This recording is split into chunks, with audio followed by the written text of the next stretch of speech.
अब लालच बुरी बला के ऊपर एक कहानी मैं आपको और सुनाता हूं। यह कहानी है, एक शहर में धानुष एक व्यक्ति नाम का रहा करता था जो बहुत धनी था, लेकिन अपार धन होने के बावजूद उसे अधिक पैसा कमाने की इच्छा रहती थी। एक दिन धानुष को पता चला कि शहर में एक चमत्कारी संत आ गया है। वह संत के पास गया, उसे अपने घर में आमंत्रित किया और गर्मजोशी से उनकी सेवा की।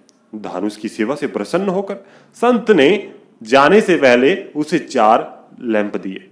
चारों लैंप देते हुए संत ने उनको कहा, बेटा, जब भी आपको धन की आवश्यकता हो तो पहले लैंप जलाएं और उसे पकड़कर पूर्व दिशा में चलें, और जब वह बुझ जाए तो उस स्थान पर खुदाई करें और आपको धन ही धन मिलेगा।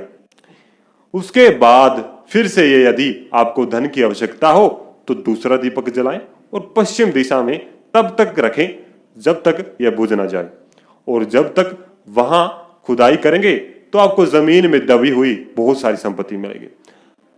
अगर तब भी आपको धन की आवश्यकता पूरी ना हो तब आपको तीसरा लैंप जलाना है और दक्षिण दिशा की तरफ जाना है और उस जगह खोदो जहां यह बुझ जाए और आपको बहुत धन मिलेगा। अंत में आपके पास एक लैंप और एक दिशा रह जाएगी, लेकिन उस लैंप को कभी भी जलाना मत और उस दिशा में जाना भी मत। यह कहकर संत चले गए। संत के जाते ही धानुष ने पहला लैंप जलाकर पूर्व की ओर चल दिए। लैंप बुझ गया। जब उसने वहां खुदाई की तो उसे एक कलश मिला जो सोने के गहनों से भरा हुआ था। यह देखकर धानुष बहुत प्रसन्न हुआ। उसके अन्य लैंप का उपयोग करने का मन बना लिया था। धानुष ने दूसरा लैंप जलाया और वहां सुनसान जगह पर वह जाकर पहुंच गया जहां उसे सोने से भरा हुआ एक संदूक मिला। फिर तीसरा लैंप जलाया जो पेड़ के नीचे बुझ गया जहां उसे हीरे और मोतियों से भरा एक बर्तन मिला। इतना सब पाकर धानुष और पैसा पाना और भी चाहता था, तो उसने चौथे लैंप के इस्तेमाल करने के बारे में सोचा। वो सोचा, क्यों ना मैं चौथा लैंप भी इस्तेमाल करूं। यह वह चौथा लैंप जिसे संत ने प्रयोग करने से बिल्कुल मना किया था, लेकिन लालच में अंधा होकर उसने सोचा और भी धन छुपा होगा, लेकिन संत नहीं चाहते कि मैं वहां जाऊं क्योंकि वह उस पैसे को अपने पास रखना चाहते हैं। इसलिए उन्होंने फैसला किया जल्द से जल्द वह लैंप को लेकर जाएगा। उसने चौथा लैंप जलाया और उत्तर दिशा की ओर चलना शुरू किया और चलते चलते वह महल के सामने पहुंच जाता है।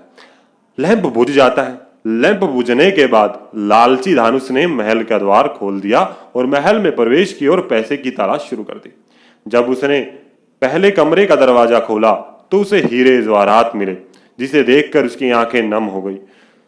तो देखिए, चकाचौंध दूसरे कमरे में उसने सोना मिला। आगे जाने के बाद उसे चक्की की आवाज सुनाई दी। जब उसने उस आवाज का पीछा किया और उस कमरे का दरवाजा खोला तो उसने एक बूढ़ा आदमी को देखा। चक्की पीस रहा वो इंसान। आदमी ने उससे पूछा, तुम यहां कैसे आए?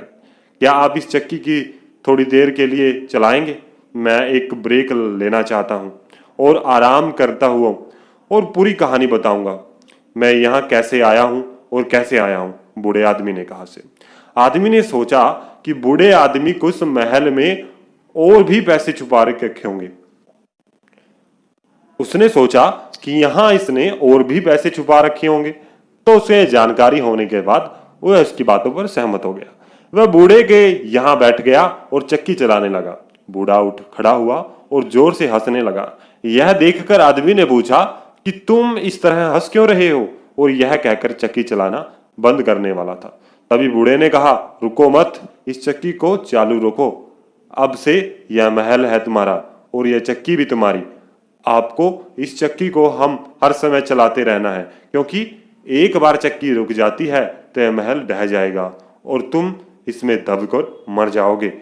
गहरी सांस लेते हुए बूढ़े ने आगे कहा, मैं भी लालच से आकर इस महल में पहुंचा था जब संत द्वारा दिया गया अंतिम लैंप जला दिया था। तब से मैं यह चक्की चला रहा हूं।